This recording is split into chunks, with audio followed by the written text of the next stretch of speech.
Hello everyone, welcome to my YouTube channel Madhav classes. आज हम लोग एक्सरसाइज 3 पर जा रहे हैं। मैथमेटिक्स क्लास 12th का है, जिसको बोला जाता है मैटराइसिस, मैट्रिक्स या अवयव। ठीक है, मैट्रिक्स से हम लोगों का एग्जाम में, प्रॉपर एग्जाम में 13 से लेकर के 14 मार्क्स तक क्वेश्चन पूछा जाता है मैट्रिक्स से और डिटर्मिनेंट से। ठीक है, हम लोगों का क्लास 12th में ये मैट्रिक्स जो है सब्जेक्ट, ये जो लेसन है 3 लेसन, उस लेसन को हम लोग बारीकी से समझेंगे। ठीक है, क्योंकि इस लेसन को अगर हम लोग समझ लेते हैं ढंग से, तो इसके आगे वाला जो लेसन है 3 और 4 को पार करने के बाद, मैट्रिक्स और डिटर्मिनेंट्स को पार करने के बाद जो लेसन बचता है उसमें 50% तक हल्का हो जाता है, यानी आसान हो जाता है। हम लोग क्या करते हैं, आज हम लोग जानते हैं कि मैट्रिक्स या मैटराइसिस या अवयव होता क्या है। ठीक है, ये कितने प्रकार के होते हैं, इससे कैसे एक साथ जोड़ा जाता है, कैसे घटाया जाता है और कैसे गुणा किया जाता है। ठीक है, तो मैटराइसिस हम लोगों का क्लास 12th का जो है सबसे इम्पोर्टेंट पार्ट है, जो एग्जाम में 13 से 14 मार्क्स तक पूछा जाता है। ठीक है, और इसको तुम लोग क्या करो, बारीकी से समझने की कोशिश करो, वीडियो की स्किप मत करना और इसको ढंग से समझना, क्योंकि ये 13 से 14 नंबर तक एग्जाम में हम लोगों को प्रॉपर पूछा जाता है। तो चलिए चालू करते हैं। मैट्रिक्स मतलब होता क्या है?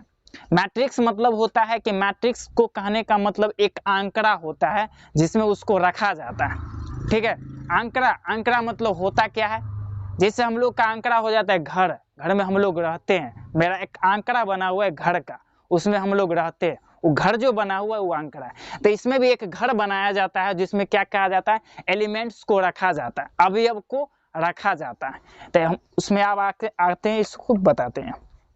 ठीक है, चलिए, जैसे यहाँ मेरा घड़ी का बात हो रहा है, तो इसमें देख लो कि मेरा भाई है ए नाम का, फिर बी नाम का भी भाई है और सी नाम का भी एक भाई है। ठीक है, इसको आगे क्या किया गया है कि इसको मिला हुआ है 2 रूम, इसको 3 रूम मिला हुआ है और इसको 4 रूम मिला हुआ है, इसको भी 4 रूम मिला हुआ है, फिर अगला में 3 रूम और इसको 2 रूम, इसको रूम मिला हुआ है और इसको मान लो कि इसको रजाई जो ओढ़ने वाला, भी ठंडा का मौसम चल रहा है, वो मिल रहा है। ठीक है, ये तो सिंपल सी हो गई एक डायग्राम। ठीक है, मतलब एक घर है, घर में लड़का है, मतलब हम लोग हैं, हम हैं, मेरा भाई है और मेरा छोटा भाई है। ठीक है, उसका ये हो गया पार्ट।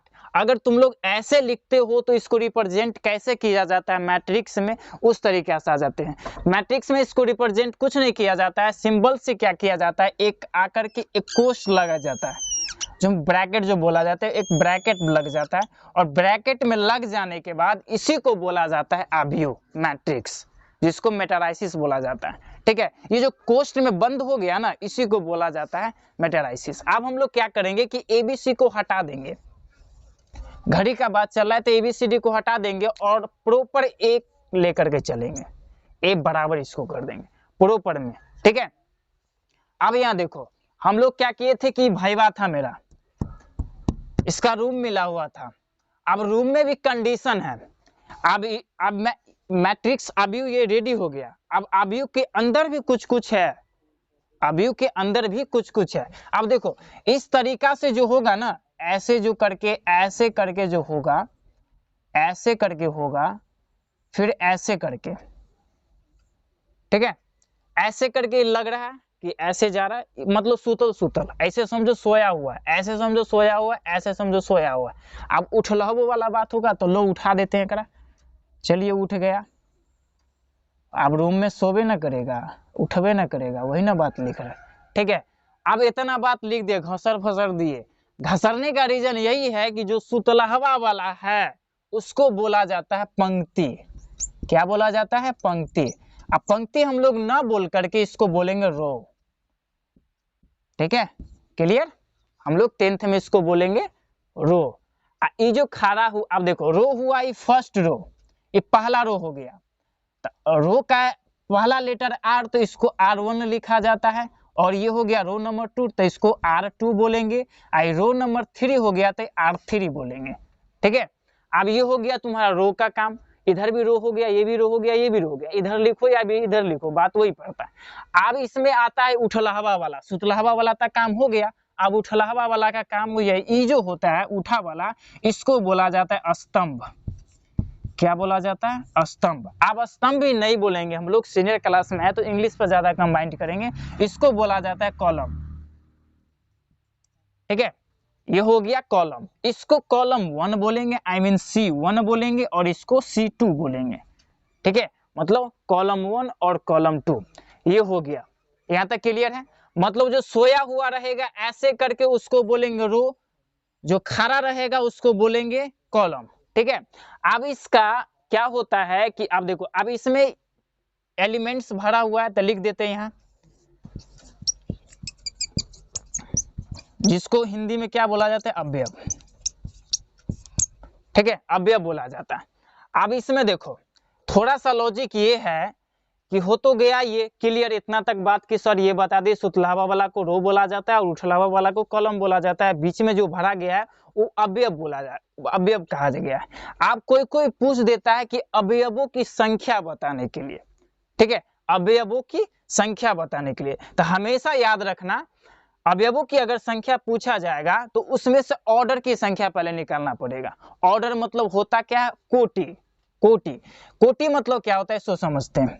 कोटि, कोटि मतलब क्या होता है? इसी में से हम कोटि निकाल सकते हैं और इसी में से हम क्या करते हैं वो ऑर्डर या कोटि निकाल सकते हैं।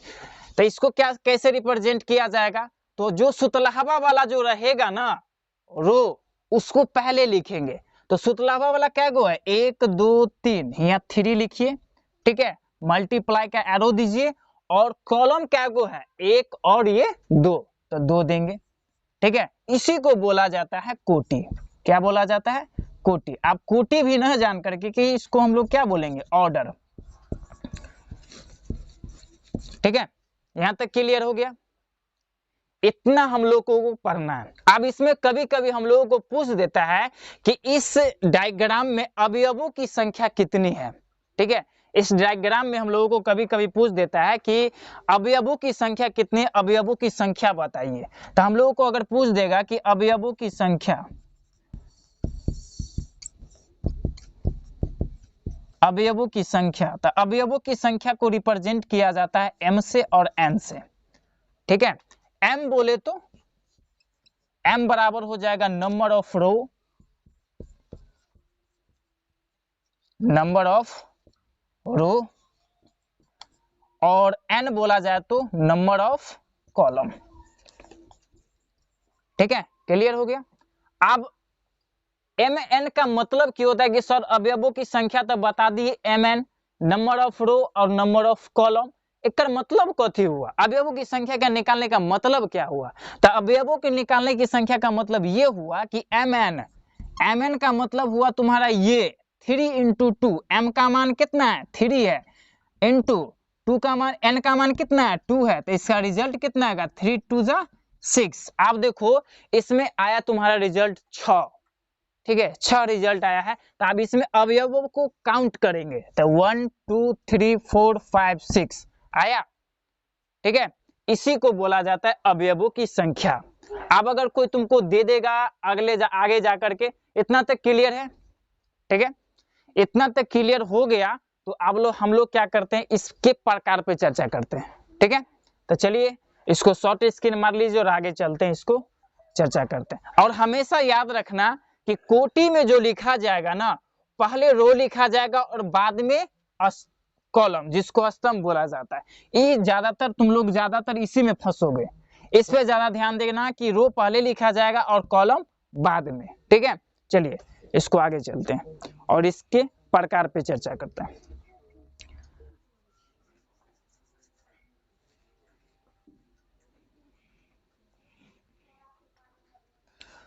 तो बढ़ते हैं आगे। ठीक है, अब देखो आगे हम लोगों को क्वेश्चन दे देगा, जैसे मैट्रिक्स में a बराबर दे देता है हम लोगों का 3 5 2 6 5 3 2 3 9, ऐसे करके दे दिया। ठीक है, इसमें रो भी 3 होगा और कॉलम भी 3 होगा। ठीक है, रो भी 3 और कॉलम भी 3 है। अगर इसमें अगर हम लोगों को पूछ देगा कि 3 का स्थान कहां पे है, तो अब इसमें कहेगा कि सर इसमें 3 तो दुद्दू गो है, ई कोना वाला बोले कि बिचलक्का वाला का बोले, शुरू वाला में के बोले कि बीच वाला में की बोले कि थर्ड वाला में की बोले। ठीक है, 3 गो आएगा। इस तरीका से इसमें पूछने का रीजन होता है। ठीक है, एक आगे मतलब आप लोग क्या कीजिएगा, जब इसको क्या कीजिए एनसीईआरटी को पलटिएगा तो एक तुम लोगों को आएगा ये करके, ऐसे करके ए बराबर ए स्मॉल ए आई और जे, ये इस तरीका से आएगा। ठीक है, जिसमें ये भी रहेगा तुम्हारा m गुने n। ठीक है, इसको i बराबर हो जाएगा तुम्हारा रो और j बराबर हो जाएगा कॉलम। ठीक है, अब ये देखो, अब इसमें हम लोगों को अगर कोई पूछ देगा कि a कोई अवयव है जिसमें से हमको 9 बताना है या फिर 3 बताना है, या डबल वाला संख्या अगर रिपीट किया जाएगा, अगर उसमें से अगर वही संख्या पूछ दिया जाएगा तो एग्जैक्ट हम उसको पता नहीं कर पाएंगे। तो उसको पता करने के लिए एक चार्ट बनाया जाता है। तो चार्ट कैसा बनाया जाता है, उसको हम लोग रिप्रेजेंट करते हैं पहले, तब उसको समझाते हैं, तब उसमें आकर के क्या हम लोगों को होगा, क्लियर हो जाएगा। एक बॉक्स बनाते हैं। ठीक है, एक बॉक्स बना दिए। ठीक है, और इसको क्या किया, हम ए से इंडिकेट किए, स्मॉल ए से, यहां रहने दीजिए, ए से इंडिकेट किए। आप देखो ऊपर वाला ऐसे वाला क्या होता है, रो, ऐसे वाला कॉलम। तो रो हो गया तुम्हारा, इसको लिख सकता है या फिर ऐसे, इसको ऊपर वाला, इसको इधर वाला। ठीक है, तो इसको बोला जाता है रो, याद रखिएगा रो। सुतलहवा वाला जाएगा, उठलहवा वाला कॉलम। तो इसको डायरेक्ट आर से लिखते हैं, हम डायरेक्ट पूरा लिख देते हैं कॉलम। आप बताइए हमको कि ए जो है अवयव, ए जो इसमें रखा गया है रो फर्स्ट में और कॉलम भी फर्स्ट में रखा गया है। ठीक है, अब आगे जाएंगे तो ए हो जाएगा यहाँ, रो तो पहला रहेगा लेकिन कॉलम जो होगा वो चेंज हो जाएगा। तो कॉलम कितना वाला में, दूसरा वाला में, पहला ई दूसरा, ऐसे दूसरा लिख देंगे, कॉलम सेकेंड हो जाएगा। ठीक है, आगे जाएंगे तो यही तुम्हारा रहेगा, रो रो तो पहला रहेगा लेकिन कॉलम क्या हो जाएगा, तीसरा नंबर पे। ऐसे करके हम लोग क्या करेंगे, इसको रिप्रेजेंट करने के लिए ए लिखेंगे।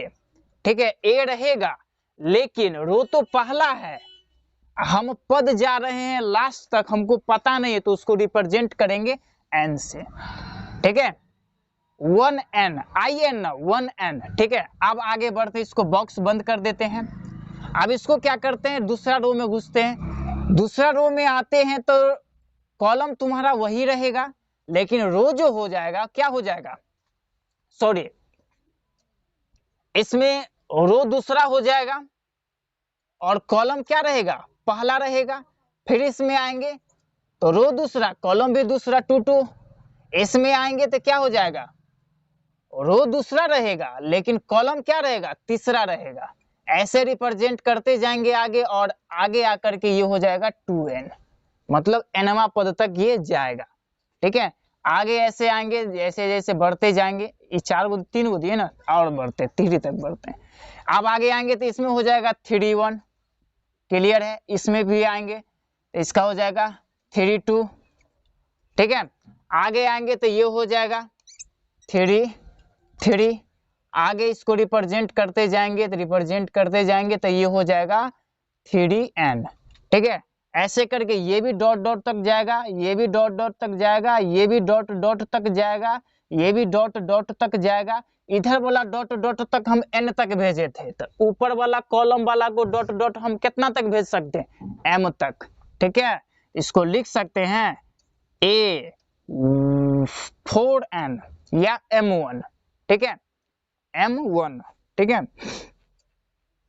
m1, इसको लिख सकते हैं m2, इसको लिख सकते हैं am3, इसको a कितना कितना बोलो, mn, यहीं पर फंसता है mn।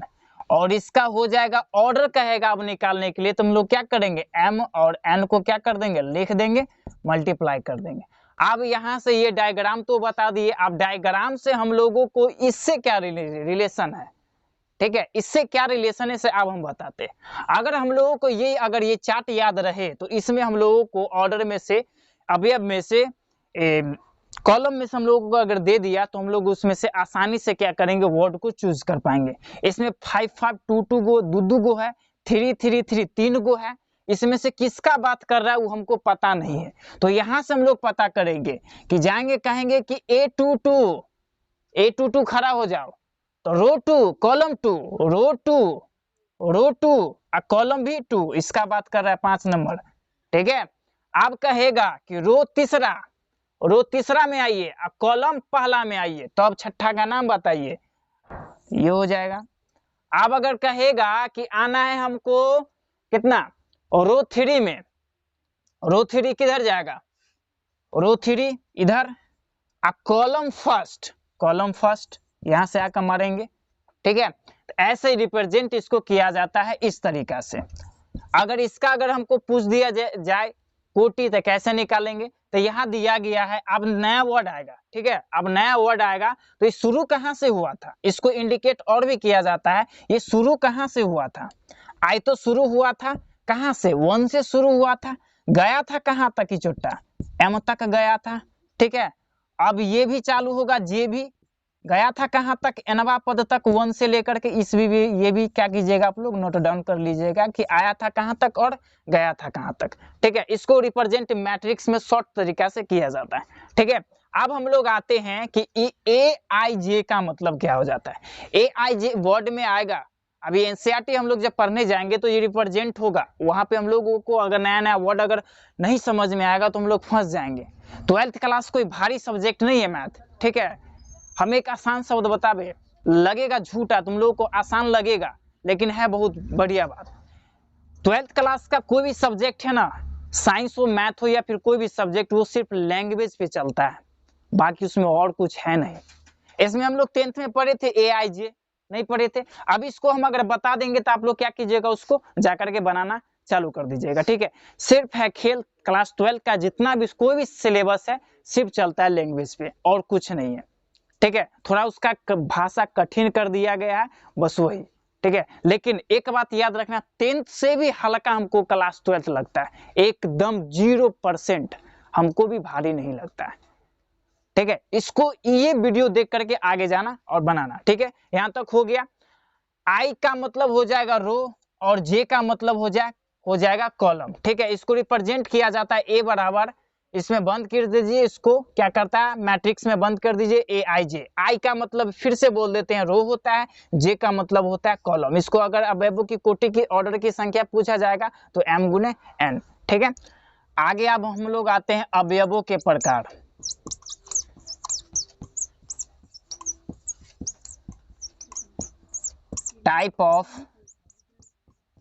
Types of matrix. ठीक है, टाइप ऑफ मैट्रिक्स में मैट्रिक्स। ठीक है, चलिए पहला हो जाएगा हम लोगों का, क्या हो जाएगा, कॉलम मैट्रिक्स।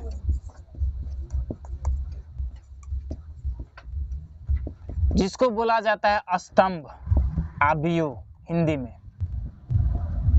ये होता क्या है सर, कॉलम आव्यूह में क्या कहता है कि ऐसा आव्यूह जिसमें केवल एक ही स्तंभ हो।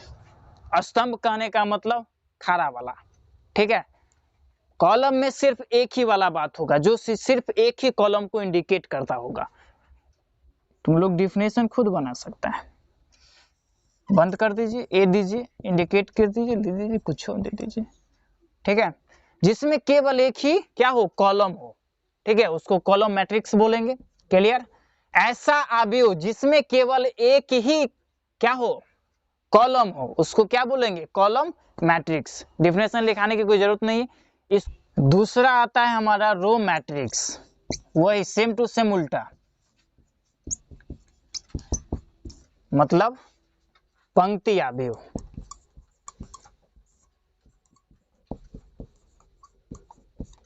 ये होता क्या है सर, ऐसा मैट्रिक्स जिसमें केवल एक ही रो हो, उसे क्या कहते हैं, रो मैट्रिक्स वही होगा। अब इसमें उठल रहते में सुतल रहते। ठीक है, अब कहा कि सर उधर तो सुताइयो दिए थे पिछलक्का वाला में, तो सुता दिए थे तो एक रीजन था, वो में था पंक्ति, कॉलम, ए में है रो। रिप्रेजेंट करने का जो तरीका होगा ना ये चेंज हो जाएगा। इसमें लिखाएगा कॉलम कैगो है, एक गो है, रो कैगो है, 3 गो है सर। इसको रिप्रेजेंट ऐसे किया जा सकता है, या फिर ऐसे भी लिख सकते हैं, इसको सुतैले रहिए और डॉट तक भेज दीजिए, डॉट डॉट डॉट ई जाएगा एनवा तक। ठीक है, तो इसको क्या लिखेंगे 1 गुने एन। ठीक है, क्लियर। एक ऐसा अवयव जिसमें केवल एक ही क्या हो, पंक्ति हो, रो हो, उसको क्या कहते हैं, रो मैट्रिक्स बोलते हैं। ठीक है, सबसे आसान भाषा में। तीसरा पर चलते हैं। तीसरा हम लोगों को आता है वर्ग अवयव,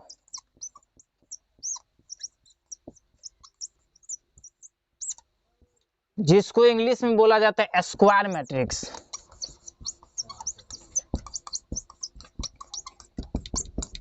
ये होता क्या है सर, स्क्वायर मैट्रिक्स। ठीक है, स्क्वायर मैट्रिक्स में क्या होता है कि इसमें एक अवयव जो होगा ना, इसमें रो और पंक्ति की संख्या जो होगा बराबर होगा। जितना रो होगा उतना कॉलम होना चाहिए, और जितना कॉलम होगा उतना रो होना चाहिए। ठीक है, स्क्वायर मैट्रिक्स मतलब जितना कॉलम उतना रो। ये सबसे सिंपल है वर्ग अवयव, जितना कॉलम उतना क्या होगा रो। तो चल लीजिए लिख देते हैं, मान लीजिए 8 7 6 3, देखिए समान है। इसको कैसे लिख सकते हैं 2 × 2। आगे अगर एक और लिख देते हैं तो कैसे लिखाएगा 4 6 8 2 3 2 6 3 5। देखिए ये आ गया। मतलब ये वाला जो होगा ना m और n, ये दोनों क्या होगा सेम होना चाहिए। मतलब रो भी उतना ही होना चाहिए जितना कॉलम होगा, कॉलम भी जितना ही होना चाहिए जितना रो होगा। ठीक है, सिंपल सी बात। इसको हम लिख सकते हैं m बराबर n। ठीक है, ठीक है, m बराबर n। आगे चलते हैं और इसका अगला देखते हैं प्रकार। चौथा नंबर आता है विकर्ण अवयव।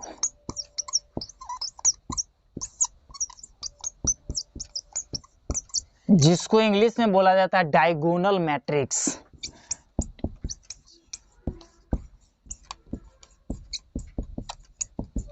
ठीक है, अब ये डायगोनल मैट्रिक्स सर होता क्या है। डायगोनल मैट्रिक्स में बोला जाता है कि इसमें जो विकर्ण जो होगा ना, विकर्ण वाले संख्या को छोड़ करके, मतलब विकर्ण को छोड़ करके बाकी जितने तुम्हारा क्या होगा एलिमेंट्स जो होगा वो शून्य होगा। ठीक है, मतलब एक ऐसा अवयव जिसमें विकर्ण को छोड़कर बाकी सभी अवयव क्या हो शून्य हो, उसको क्या बोलेंगे विकर्ण अवयव। अब इस इंडिकेट कैसे किया जाएगा, एक वर्ड भी बता दिए विकर्ण। विकर्ण भी क्या होता है तो पहले बताते हैं यहाँ। ठीक है, एक ऐसा मैट्रिक्स बनाना है जिसमें हमको विकर्ण देना है ना, विकर्ण वाला को जो अंदर वाला जो मान रहेगा मान रहने देना है, अंक में देंगे, लेकिन उकर बाहर वाला जो होगा ना उसको बोले जाए उसको लिखेंगे हम लोग 0 से इंडिकेट करेंगे। अब इसमें सर विकर्ण भी होगा तो होगा कैसे, नया वर्ड ये भी आ रहा है कि विकर्ण मतलब क्या होता है। तो चलिए पहले लिखने की कोशिश करते हैं। जैसे हम यहाँ लिखते हैं 1 0 0 0 2 0 0 0 3। ठीक है, अब इसको क्या कीजिए विकर्ण एक कोना से चालू कीजिए और ऐसे इसको डाल दीजिए। रिप्रेजेंट इसको ऐसे किया जाता है। ठीक है, वर्ग अवयव में, अब सॉरी विकर्ण अवयव में। विकर्ण अवयव में क्या बोला गया है कि विकर्ण का जो मान होगा ना, विकर्ण का मान शून्य न हो करके बाकी सभी अवयव सभी एलिमेंट्स क्या हो शून्य हो। वैसा एलिमेंट्स जिसके विकर्णों का मान शून्य न हो लेकिन बाकी अवयवों की संख्या क्या हो शून्य हो, उसे बोला जाएगा विकर्ण अवयव। ठीक है, अब इसमें सर एक वर्ड और आया था वर्ग, मतलब ये वर्गाकार हुआ। इसमें अगर हम लोग चेंज कर देंगे, अगर इसी को बोला जाता है विकर्ण, यहाँ पर आप लोग लिख लीजिएगा कि विकर्ण। ठीक है, अब इसको इंडिकेट कैसे करेंगे 3 रो 3 कॉलम, तो इसको 3 3 भी लिख देते हैं, कोई दिक्कत नहीं है। आगे आते हैं तो इसको क्या करते हैं कि अब देखो इसको बोला जाता है विकर्ण। विकर्ण का रीजन होगा कि इधरे से आएगा। अब तुम लोग बोल भी सकता है कि सर ऐसे भी आ सकता है, तो नहीं, मैट्रिक्स में रूल है, रूल एंड रेगुलेशन से चलता है हम लोगों का मैथमेटिक्स, उसमें ज्यादा हम लोग उंगली नहीं करेंगे, जैसा चलता है वैसे रहने देंगे। ठीक है। तो ये इसका विकर्ण जो होता है ऐसे ही डलाता है। अब हम लोग क्या करते हैं कि एक और फिगर बनाते हैं, इसमें या दे करके एक और फिगर बनाते हैं, ए से इंडिकेट करते हैं उसको, और इसको क्या करते हैं इस तरीका से लिख देते हैं 2 3 6 8 4 2, ठीक है। और इसको क्या करते हैं बंद कर देते हैं। अब इसको क्या करते हैं इस पे विकर्ण डालने की कोशिश करते हैं, तो विकर्ण डालेंगे तो ये इतने पर रह जाएगा। ये सही हुआ? नहीं हुआ। सही होने के लिए यहाँ भी कोई संख्या होना चाहिए था, यहाँ भी कोई संख्या होना चाहिए था, यहाँ भी संख्या होना चाहिए था। साथ ही साथ अगर विकर्ण अवयव बनाना है तो इसको 0 भी होना चाहिए था, ठीक है। लेकिन हम उस पे चर्चा नहीं कर रहे हैं कि विकर्ण अवयव, इस पे चर्चा नहीं कर रहे। विकर्ण अवयव इस मतलब इस पे विकर्ण डालने पर चर्चा कर रहे हैं। अगर 3 को अगर दे दिया, मतलब क्या होगा कि रो जो 3 को दे दिया और कॉलम 2 को दिया, तो उस पे हम लोग विकर्ण नहीं डाल सकते हैं, ठीक है। मतलब जितना विकर्ण होना चाहिए उतना ही कॉलम भी इसमें भी होना चाहिए, ठीक है। तो चलिए क्लियर हो गया। आगे हम लोग चलते हैं। ये नहीं होगा, ये हम लोग नहीं कर सकते, ये गलत हो जाएगा। इसको रिप्रेजेंट, इसको गलत किया जाएगा। रिप्रेजेंट इसको अलग ऐसे किया जाता है विकर्ण अवयव में, ठीक है। आगे हम लोग चर्चा करते हैं। पश्चिमा हम लोग आते हैं अदिश, अदिश अवयव। अदिश अवयव को इंग्लिश में बोला जाता है स्केलर मैट्रिक्स।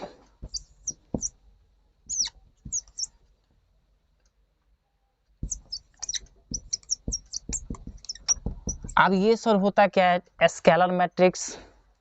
स्केलर मैट्रिक्स में अवयव जो होगा ना उसको हम क्या करेंगे, अवयवों की संख्या में, अवयवों के विकर्ण में हम लोग क्या करेंगे कि जो विकर्ण जो डलाएगा ना उसमें सेम टू सेम मान रखेंगे और बाकी अवयवों को क्या करेंगे शून्य कर देंगे, ठीक है। मतलब ऐसा मैट्रिक्स, ऐसा अवयव जिसके विकर्णों का मान समान हो और बाकी अवयवों की संख्या शून्य हो, उसको क्या बोलेंगे, अदिश अवयव बोलेंगे। रिप्रेजेंट करते हैं ए से, चलिए इंडिकेट कर देते हैं, ठीक है। जैसे यहाँ 5 रखते हैं तो 0 0 0 5 0 0 0 5। विकर्ण का मान क्या हो, समान हो, उसको बोलेंगे सदिश अवयव। अब बाकी सभी अवयव क्या है, न्यूट्रल है, 0 है। इसको रिप्रेजेंट अगर ऑर्डर पूछा जाए तो क्या लिखेंगे 3 into 3, ठीक है। मतलब ऐसा अवयव, ऐसा एलिमेंट्स जिसके विकर्णों का मान समान हो और बाकी अवयव क्या हो, शून्य हो, उसको क्या बोलेंगे, अदिश अवयव या स्केलर मैट्रिक्स। आगे बढ़ते हैं हम लोग, इसको क्या करते हैं, आप लोग शॉर्ट स्क्रीन मार लीजिए। आगे बढ़ते हैं, ये आगे आते हैं हम लोग, इसको बोला जाता है तत्समक, तत्समक अवयव, जिसको इंग्लिश में बोला जाता है आइडेंटिटी मैट्रिक्स।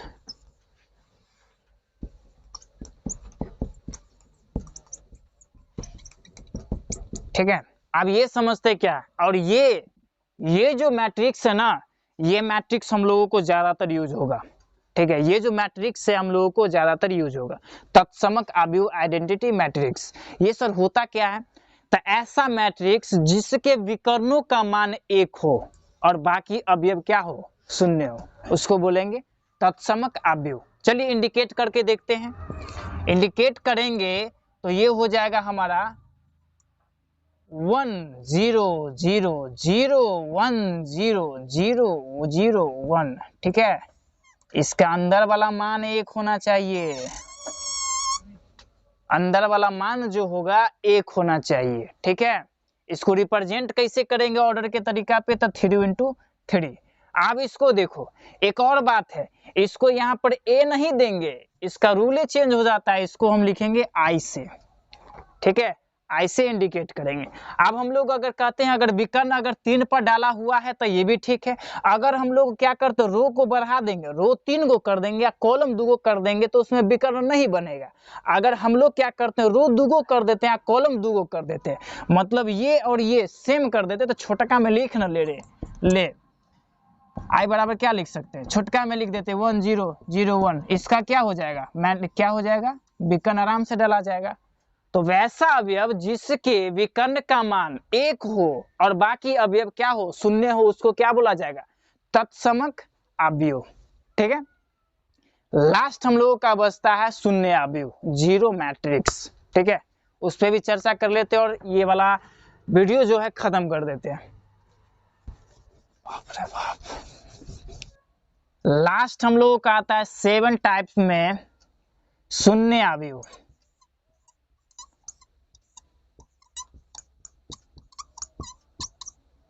जिसको इंग्लिश में बोला जाता है जीरो मैट्रिक्स। तो तुम लोगों को इसी पता चल गया होगा, वैसा मैट्रिक्स वैसा अवयव जिसके सभी अवयव क्या हो, शून्य हो, शून्य मैट्रिक्स कहलाता है। सभी जितना एलिमेंट होगा ना, जितना सब शून्य होना चाहिए।